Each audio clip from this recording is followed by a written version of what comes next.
먼저 하나님의 말씀 갈라디아 6장 17절을 제가 봉독하겠습니다. 이후로는 누구든지 나를 괴롭게 하지 말라. 내가 내 몸에 예수의 흔적을 지니고 있노라. 오늘은 예수의 흔적을 가졌노라, 이런 제목으로 말씀을 드리겠습니다. 지난 2006년 1월 7일 한 육군 대위의 장례식이 있었습니다. 불과 33살의 젊은 군의관 안수연 씨의 장례식이었어요. 그런데 이 장례식에 4,000명이 넘는 조문객이 찾아왔습니다. 개신교계에서 한경직 목사 이후에 가장 많은 사람이 찾았다고 합니다. 그 조문객들 중에는 의사, 간호사, 교회 선후배 분들뿐만 아니라 병원에서 청소하시는 분, 또 식당 아주머니, 침대 미는 도우미, 또 매점 앞에서 구두를 닦는 분도 있었다고 그래요. 안수연 씨가 의료계에 이름난 의사도 아니고 도대체 이 젊은 군의관의 장례식에 어떻게 4,000명이 넘는 조문객이 찾아올 수 있었을까? 3년 후에 안수연 씨가 생전에 온라인에 올린 글들하고 또 그를 추모하는 사람들이 올린 글들, 그리고 여러 사람들을 인터뷰한 것과 편지들을 모아서 낸 책이 그 청년 바보 의사라는 책입니다. 그리고 4년 후에 첫 번째 책에 넣지 못한 글들을 모아서 그 청년 바보 의사, 그가 사랑한 것들이라는 책도 나왔습니다. 이 책들을 읽어보면 왜 책 제목이 그 청년 바보 의사인지 이해가 됩니다. 백혈병으로 치료받던 9살짜리 어린이의 생일을 축하하기 위해서 선물을 사들고 경기도 군포까지 찾아간 바보 의사였습니다.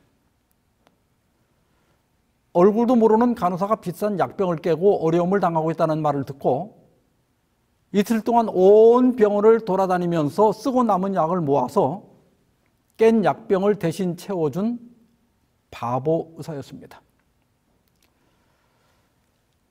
의약 분열 사태로 전국 의사들이 파업할 때 의사는 환자 곁에 있어야 한다는 신념으로 침상을 지키던 바보 의사였습니다.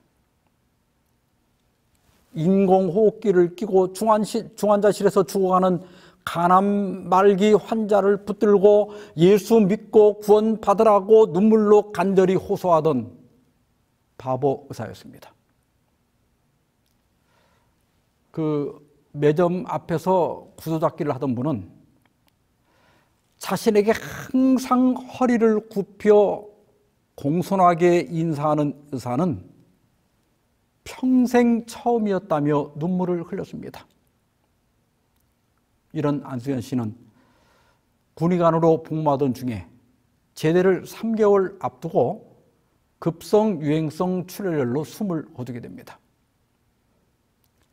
근데 여러분, 안수연 씨는 왜 이런 바보 같은 삶을 살았을까요? 그는 의대생 때부터 온라인에 신앙, 음악, 또 책에 관한 글들을 많이 썼는데 그의 아이디가 스티그마였다고 그래요.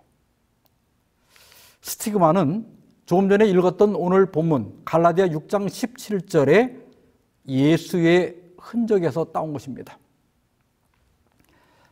갈라디아 교회에는 유대와주의자들이 있었습니다. 그들은 개종한 이방인들이 할례를 받아야 한다고 주장했어요. 이러한 교리는 기독교와 유대교를 혼합시켰고 이러한 영향이 1세기 교회에 남아있는 것을 볼 수 있습니다. 바울은 갈라디 교회에 편지를 보내서 이런 주장들을 단호하게 반박합니다. 바울은 말하기를 내게는 우리 주 예수 그리스도의 십자가 외에 결코 자랑할 것이 없다고 단언합니다. 구원은 오직 십자가에 못 박힌 그리스도를 믿는 믿음으로 받는 것이다. 할례나 또 유대교의 의식들이 절대로 사람을 구원할 수 없다는 거예요. 그러면서 바울은 이후로는 누구든지 나를 괴롭게 하지 말라. 내가 내 몸에 예수의 흔적, 스티그마를 가지고 있노라 그랬어요. 이 스티그마는 원래 여기는 스티그마타라고 그랬는데 표라는 뜻입니다. 이 스티그마는 소나 양 또 노예 등에게 주인의 이름이나 신원을 표시하는 낙인을 가리킵니다. 고린도후서 11장 23절로 27절에서는 바울의 몸에 예수의 흔적들이 어떻게 생겼는지 자세히 설명을 합니다. 유대화주의자들은 자신들은 회심한 유대인으로서 그리스도의 대변자라고 주장을 했어요. 그러나 바울은 정신 나간 사람들이라고 혹평합니다. 바울은 자신이 그리스도의 참된 제자요, 참된 대변인이라는 증거를 제시합니다. 자신은 그리스도 때문에 그리스도를 증거하기 위하여 옥에도 갇히고 매도 또 수없이 맞고 돌에 맞아 죽다시피 되었던 흔적들이 자기 몸에 선명하게 있다는 겁니다. 그에 비해서 유대화주의자들이 그리스도를 위해 한 것이 뭐가 있느냐는 겁니다. 바울은 구원론에 있어서 기독교와 유대교 사이에 일체의 타협의 여지가 없다고 잘라 말하면서 자신의 가르침이 옳다는 것은 자신의 몸에 생긴 예수의 흔적들이 증거하고 있다는 겁니다. 그 청년 바보 의사 43페이지 보면 그 안수현 씨가 14살 된 백혈병 환자를 위해서 의사가 헌혈을 합니다. 근데 헌혈이 끝나고 이렇게 주사 자국을 보는 순간 문득 예수님이 생각이 났다고 그래요. 예수께서 부활하신 후에 제자들이 예수님의 손에 못 박힌 그 흔적들을 보면서 얼마나 큰 충격과 감동을 받았을까 하는 생각이 들었다고 합니다. 그리고 이렇게 다짐합니다. 병원 생활을 시작하기 전 한 해를 위한 기도 제목을 생명을 전하는 사람이 되고 싶습니다로 잡았다. 이것은 예수 전도단의 비전 테이프 속지에 있던 글의 한 대목이었다. 의사로서 생명을 전하는 사람일 뿐 아니라 환자나 병원 직원들, 선배들에게 예수 그리스도를 기억하도록 돕는 살아있는 기억 매체가 되기를 소망한다. 주님께서 내 평생 사는 동안 이 기도에 응답해 주시기를. 예수 그리스도를 기억하도록 돕는 살아있는 기억 매체가 되기를 소망한다. 여러분, 이 얼마나 멋진 소망입니까? 그래서 안수현 씨는 만나는 사람들을 지위, 고화, 빈부, 귀천을 막론하고 예수님께서 그 사람을 대하신 것처럼 그렇게 대했던 것입니다. 여러분, 그런 바보였을까요? 아닙니다. 그는 비록 짧은 삶을 살았지만 제대로 살다 간 것입니다. 사람이 몇 살까지 살았느냐, 교회를 몇 년 다녔느냐, 어떤 업적을 남겼느냐가 중요한 것이 아니라 우리가 그리스도인이라면 예수의 흔적을 얼마나 남겼느냐가 중요한 것입니다. 안수현 씨는 자기의 삶에 바로 이런 흔적을 남기기를 원했던 것입니다. 고린도전서 2장 16절에서 누가 주의 마음을 알아서 주를 가르치겠느냐? 그러나 우리가 그리스도의 마음을 가졌느니라.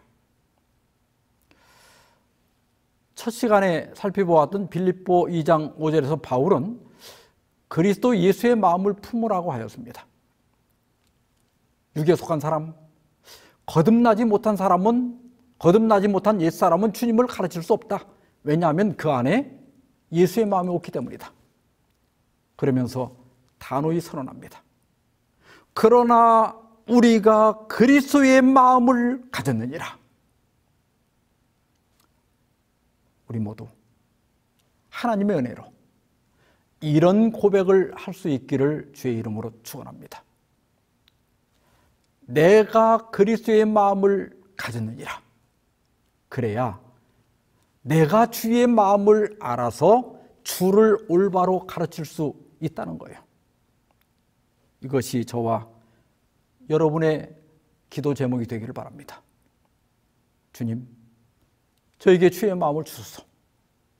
주님의 자기 비움, 자기를 낮추심, 섬김과 봉사, 그리고 하나님과 사람에 대한 복종, 이 마음을 저도 품게 하옵소서. 이렇게 기도하십시다. 우리가 앞서 살펴본 마가복음 4장 26절로 29절에 자라나는 씨의 비유에서 처음에는 싹이요, 다음에는 이삭이요, 맨 마지막은 곡식이었습니다. 곡식이 열리고 열매가 익는 것이 농사의 완성입니다. 마찬가지로 신앙생활의 최종 목적은 우리가 예수 그리스도의 마음을 가질 때 완성되는 것입니다.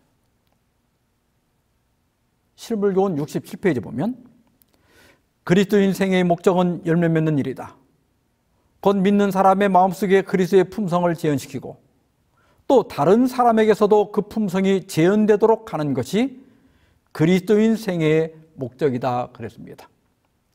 여기에 우리가 신앙을 하는 목적이 분명하게 나타나 있습니다. 그게 뭐예요? 내 마음속에 그리스도의 품성을 재현시키고 그리고 다른 사람에게서도 그 품성이 재현되게 하는 것. 이것이 우리가 신앙하는 목적이고 교회를 다니는 이유가 된다는 거예요. 그러면 우리가 어떻게 해야 그리스도의 품성을 완전하게 재현할 수 있을까? 성경에 온전하라, 다른 말로 완전하라는 말이 여러 번 나옵니다. 예수님께서는 마태복음 5장 48절에서 하늘에 계신 너희 아버지의 온전하심과 같이 너희도 온전하라 이렇게 말씀하셨습니다. 산상보음 77페이지에 보면 하나님께서 그분의 영역에서 완전하신 것 같이 우리는 우리의 영역에서 완전하게 될 수 있다고 하였습니다. 우리가 우리 영역에서 완전해진다. 이 완전해지는 게 뭘까요? 마태복음 5장 48절과 평행절인 누가복음 6장 36절에 보면 너희 아버지의 자비로우신 같이 너희도 자비로운 자가 되라 그랬습니다. 여기 자비는 오이크티로몬, 자비로운 동정심 이런 뜻입니다. 예수께서 말씀하신 완전은 죄 없는 행위적 완전이 아니라 동료 인간에 대한 자비 혹은 동정심을 가리킵니다. 지난 시간에 그리스도의 향기가 된 여인에서 말씀드린 자기를 낮추는 겸손, 또 친절, 예모, 상대의 연약성을 깊이 이해하는 부드러움, 동정심, 바로 이런 것들입니다. 머빈 맥스웰 박사는 이것을 딱 한마디로 압축했어요. 품성의 완전은 사랑의 삶을 실천하는 것, 바로 그것이다. 사랑을 실천하는 것, 사랑의 중요성을 깨닫는 게 아니고 사랑을 강조하는 게 아니고 그것을 실천하는 것이 바로 품성의 완전이다. 그래서 예수님께서는 마태복음 25장 31절로 46절에서 양과 염소의 비유를 말씀하셨습니다.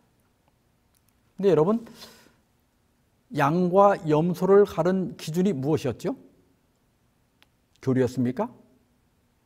생활 양식이었습니까? 직분이었습니까? 업적이었습니까? 아닙니다.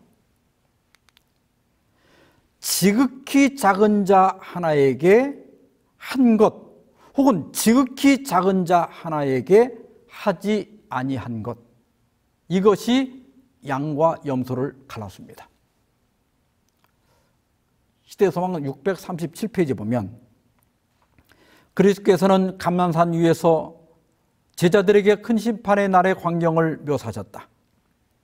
그리고 그리스도께서는 그 판결이 한 가지 점, 원포인트입니다. 한 가지 점에 의하여 결정되는 것이라고 말씀하셨다. 민족들이 그리스도 앞에 모일 때 두 부류로만 나누어질 것이며 그들의 영원한 운명은 그리스도를 위하여 가난하고 고통받는 자들을 도와주었느냐 또는 도와주지 않았느냐에 따라 결정될 것이다.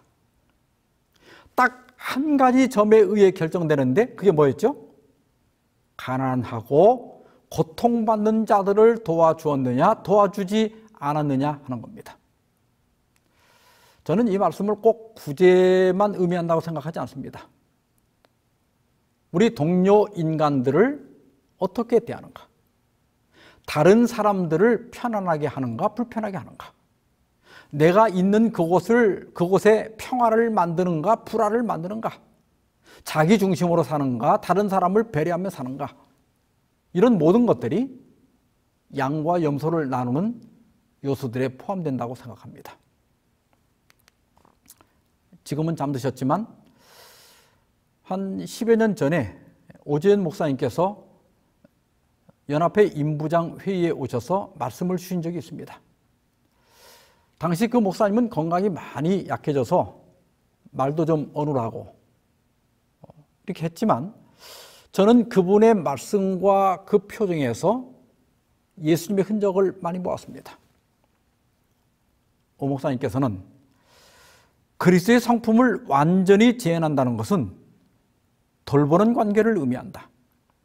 그것은 마태복음 25장 31절로 46절에 양과 염소의 비유에서 보는 것과 같이 우리가 먹는 것 혹은 먹지 않는 것, 심지어 어떻게 안식일을 지키는 것 등을 뜻하지 않는다.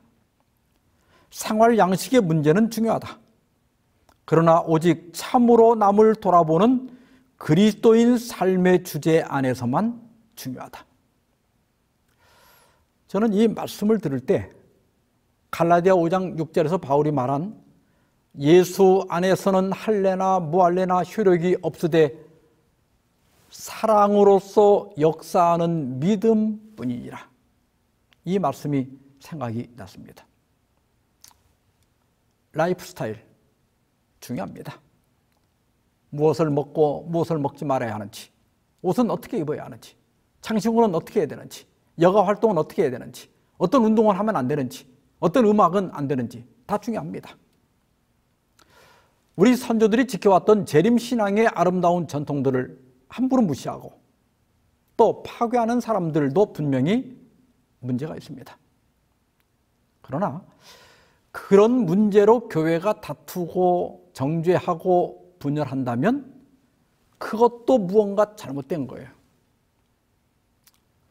우리가 예수님의 흔적을 갖는다고 하는 것은 라이프 스타일이나 또 관습적인 것들에 우리가 좀 더 여백을 갖는 것, 좀 더 여유를 갖는 것, 좀 더 융통성을 갖는 것이라고 생각합니다.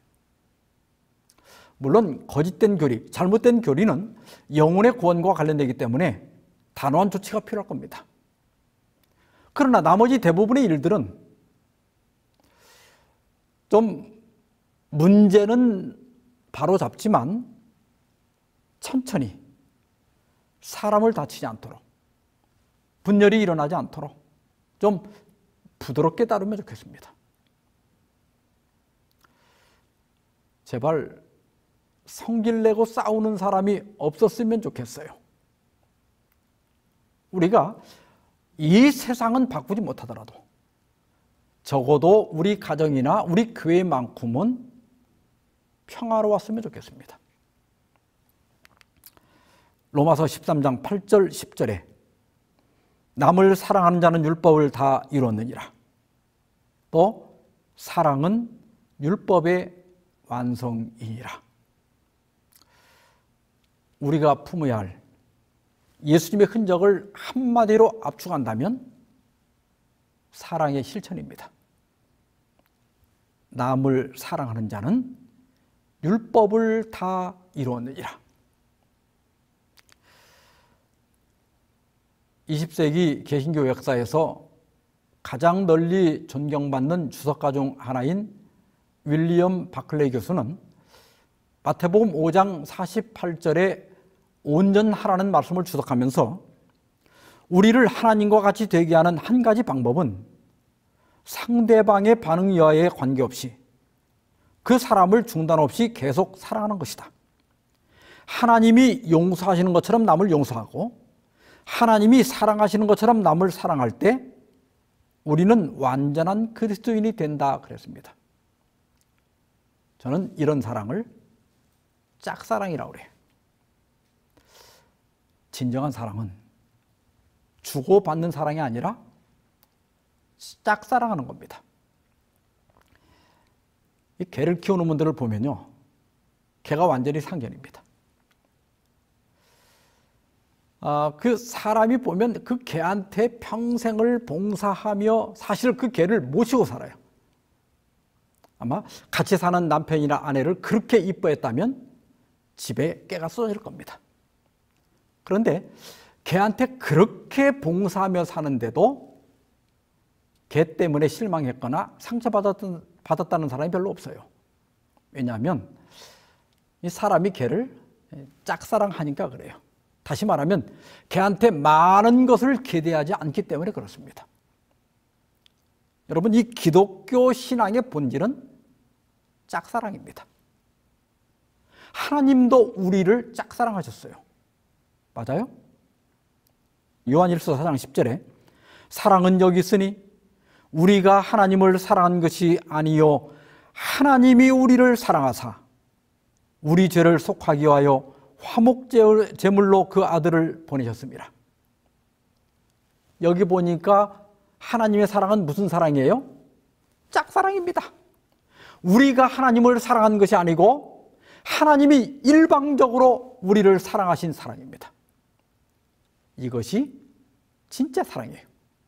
이 사랑이 우리가 배워야 하고 우리가 품어야 할 예수님의 흔적입니다. 그리고 여러분, 그 짝사랑이 쉬운 거예요, 어려운 거예요? 그거 힘든 겁니다. 그래서 짝사랑을 지속시키는 끈은 용서입니다. 하는 짓이 밉고 화가 나고 다시 말하기 싫어도 얼마의 시간이 지난 다음에 다시 말을 걸고 또 일상으로 돌아가게 하는 힘은 용서라는 끈입니다. 그래서 결정적인 순간마다 용서하고 또 용서함으로 함께 살아갈 수 있는 거예요. 짝사랑과 용서, 이것이 바로 율법을 완성하는 거예요. 저는 우리 교회가 이러한 짝사랑에 빠진 교인들로 가득 차기를 기원합니다. 사랑하고 또 사랑하고 용서하고 또 용서하면서 예수님의 흔적들을 많이 남기는 삶을 사시기를 주의 이름으로 축원합니다. 이번 중동부 야영회의 총 주제는 그리스도께 이르는 삶이었습니다. 저도 이 주제에 맞춰서 지금까지 말씀을 드렸습니다. 그런데 야영회 위원장께서 저에게 총 주제를 알려주시면서 이번에 그 메인 교재가 엘렌 화이트의 정노의 계단, 원래는 이제 그리스도에 이르는 계단이죠. 그리스도께 이르는 계단. 이 책을 다 많이 읽어보셨겠지만 그래도 이번 야영의 교재인데 요점 정리는 해드리고 마쳐야 하지 않나 이런 생각이 들었습니다. 이 책은 우리가 그리스도께 이르는 10세 계단을 보여주고 있습니다. 첫 번째 계단은 인류에 대한 하나님의 사랑인데 예수께서 죄인을 향한 하나님의 사랑을 나타내시기 위해서 오셨다 하는 것이고요. 두 번째 계단은 죄인은 그리스도가 필요함, 예수께서는 연약하고 속절없는 타락한 인류를 무한한 능력의 근원이신 분과 연결시키신다 하는 내용입니다. 세 번째 계단은 회개입니다. 회개는 하나님의 선물이며 자신의 죄됨을 깨달을 때 즉각 예수께 나아가라는 것입니다. 네 번째 계단은 자복입니다. 진정한 회개는 자신의 죄를 구체적으로 자복하고 그 죄를 버리는 것이다. 다섯 번째 계단은 헌신입니다. 자신의 의지를 하나님께 온전히 바칠 때 생애의 전적인 변화가 일어난다. 우리 결심은 작심삼일로 그치기 때문에 우리 노력으로는 변화가 불가능하다는 거예요. 그런데 선택은 할 수 있다는 거예요. 하나님을 섬기기로 선택하고 매일 나의 의지를 하나님께 드리면 성령께서 우리를 하나님의 형상으로 빚어주신다는 겁니다. 이것이 바로 믿음으로 말미암는 의이고 또 품성이 변화되는 비결입니다. 여섯 번째 계단은 믿음과 받으심입니다. 죄 많고 무력하고 도움이 요구되는 상태 그대로 받아주신다는 것을 믿으라는 것입니다. 일곱 번째 계단은 제재되는 증거입니다. 온 생각이 예수님께 있고 그를 생각하는 것이 즐거움이 되고 범사의 그를 기쁘시게 하는 것 그것이 바로 제자되는 증거다 하는 거예요. 여덟 번째 계단은 그리스도께 이르기까지 자라남입니다. 온 마음과 의지를 바쳐 그리스도의 것이 되면 그분에게 힘과 의와 도움을 받아 자라날 것이라는 겁니다. 아홉 번째 계단은 사역과 생애입니다. 그리스도의 은혜를 받은 사람은 복음 기별과 사랑의 봉사 사업에 기쁨으로 참여할 것이다. 열 번째 계단은 하나님을 아는 지식입니다. 하나님은 천연계와 경험과 섭리, 성령의 감화 그리고 성경 말씀으로 자신을 알리신다는 겁니다. 11번째 계단은 기도의 특권입니다. 기도는 영적 생명과 힘을 얻는 비결이며 매일의 필요를 구하고 모든 염려를 주님께 맡기라. 12번째 계단은 의혹을 어찌할까? 성경에 대한 의혹은 인간의 이해력의 한계 때문이며 어린아이 같은 순진성과 믿음으로 성령의 도움을 구하면 의혹이 해소될 수 있다. 마지막 13번째 계단은 주 안에서 기뻐함입니다. 예수 그리스도의 종교는 강과 같은 평강을 준다.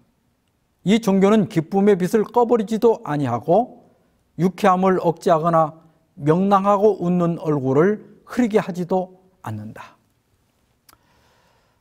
저는 이번 그 야영의 모든 말씀을 마치면서 이 마지막 13번째 계단, 주 안에서 기뻐하는 것이 그리스도께 이르는 계단이고 또 기독교 신앙의 정수이기 때문에 이에 대해서 잠깐 말씀드리고 마치고자 합니다.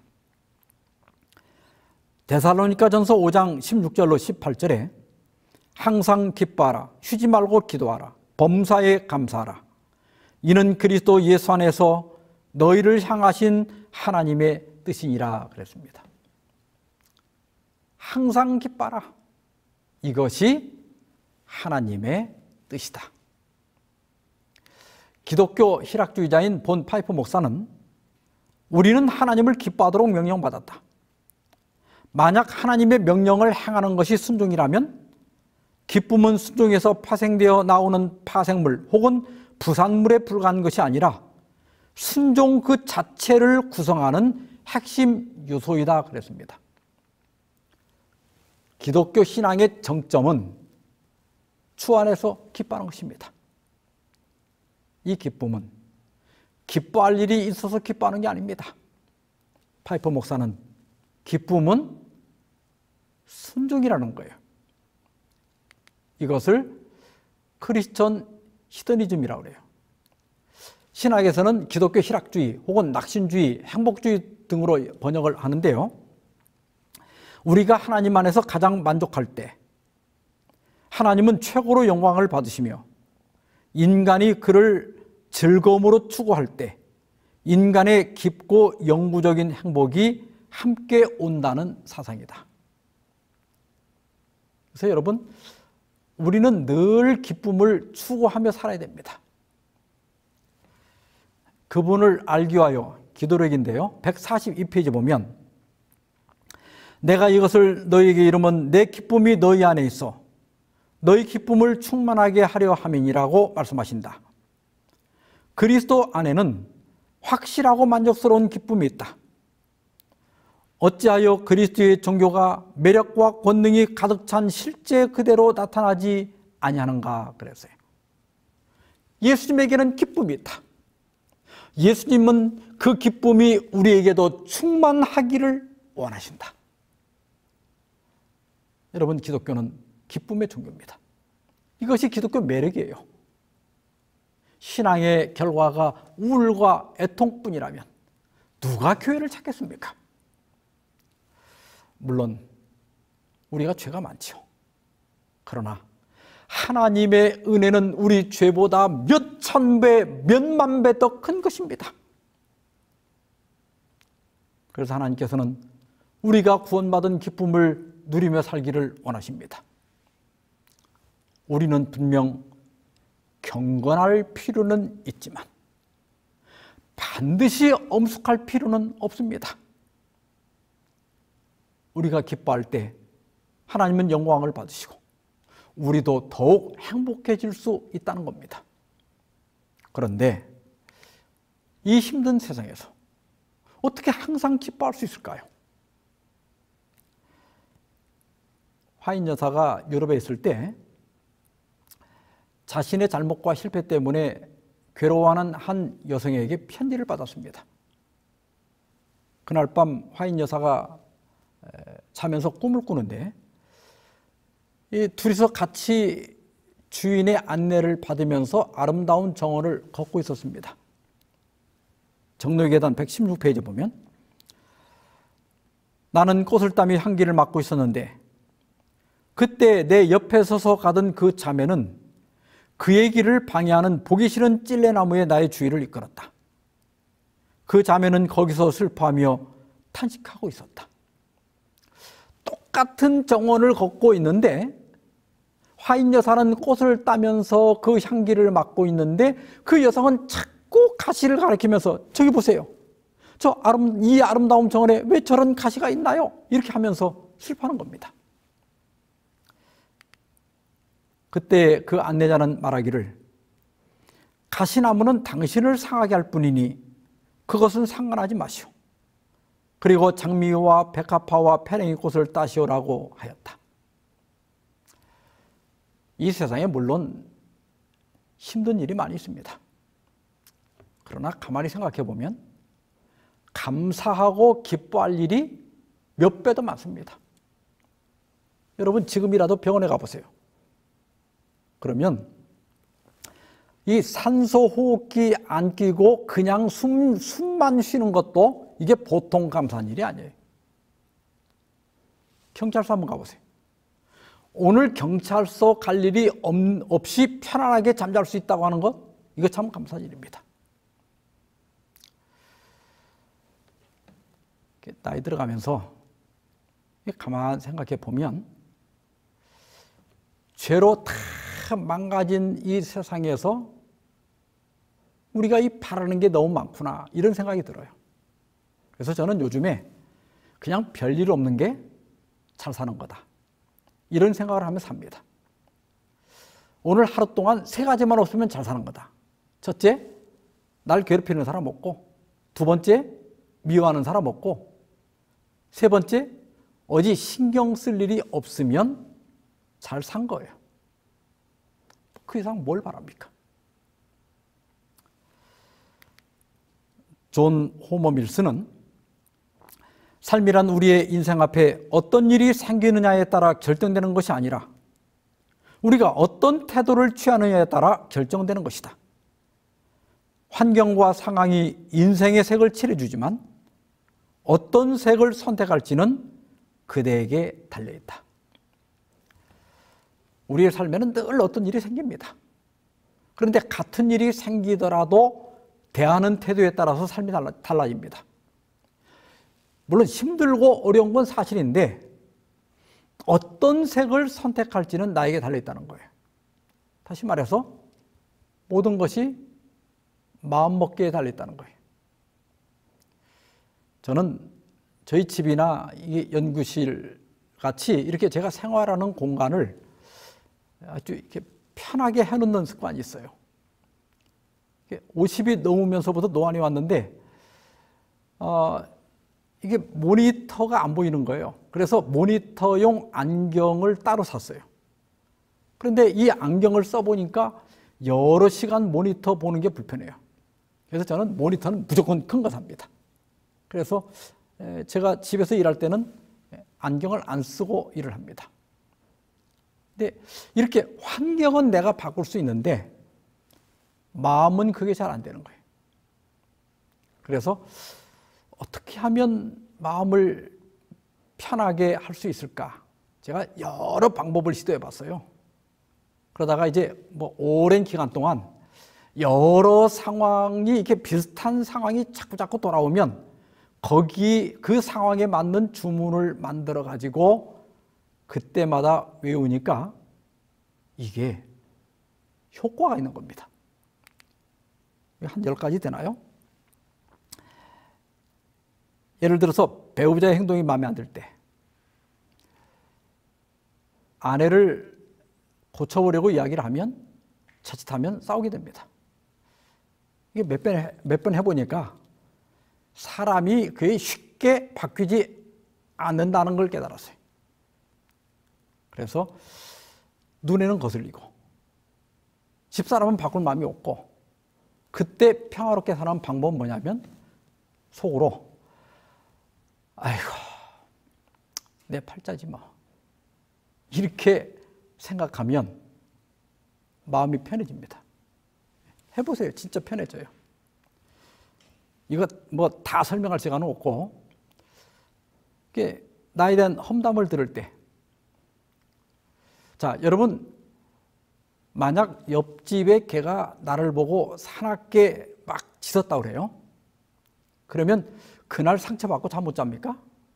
아니죠. 그런데 같은 소리인데 누군가가 나에게 소리를 지르고 험담을 하면 상처받고 잠을 못 잘 때가 많습니다. 개가 짖는 거나 사람이 험담하는 거나 소리는 같은 소리인데 왜 험담을 듣고 상처를 받는가 하면 그 험담하는 소리에 의미를 두니까 그래요. 그래서 그런 때 에이 개가 짖었나 보다 이렇게 생각하면 마음이 편해집니다. 여러분 험담은요 쓰레기예요. 쓰레기를 침실에 가져가는 분은 없죠? 그런데 어떤 분들은 그걸 자기 침실에 가지고 들어가서 자다가 일어나서 또 냄새 맡아보고 또 자다가 일어나서 냄새 맡아보고 그리고 성기를 내고 잠이 안 온다고 그러고 이거 다 바보짓입니다. 쓰레기는 버리는 게 상책입니다. 모든 게 마음먹기에 달렸습니다. 밉게 보면 잡초 아닌 게 없고 곱게 보면 꽃 아닌 게 없다고 했습니다. 여러분 이 세상 가만히 헤아려 보면 의외로 기뻐할 일이 많습니다. 여러분 이 꽃이 무슨 꽃입니까? 장미죠. 장미 하면 꽃 중에 꽃 아닙니까? 그런데 이 장미에게도 약점이 하나 있어요. 뭐죠? 가시가 있는 거예요. 어느 날 장미가 하나님께 불평을 했습니다. 하나님, 이렇게 예쁜 저에게 왜 하필 가시를 주셨나요? 하나님께서 장미에게 말씀하셨습니다. 너는 원래 장미가 아니라 가시나무였단다.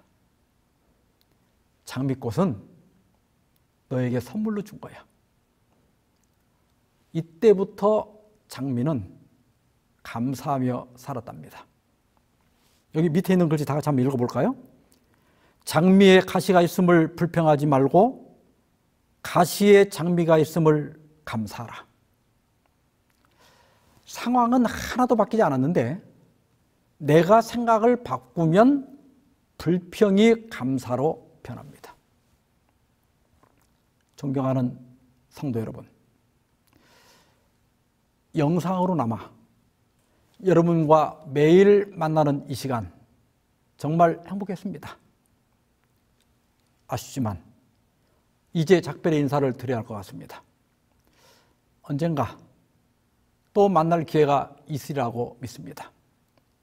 모쪼록 이 어려운 시기 잘 이겨내시고 그리스도에 이르기까지 우리 함께 성장하고 또 성장해서 그리스도의 흔적을 많이 남기는 저와 여러분이 되길 바라면서 모든 말씀을 마치겠습니다.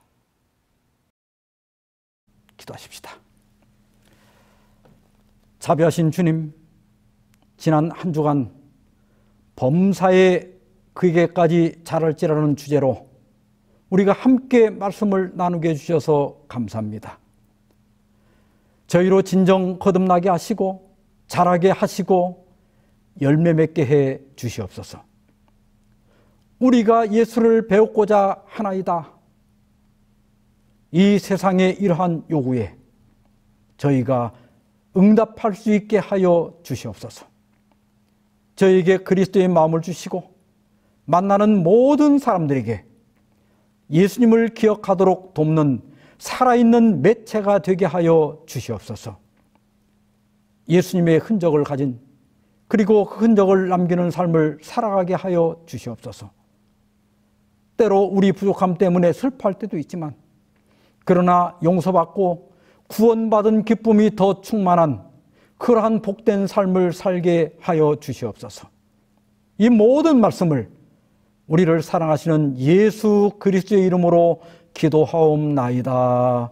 아멘.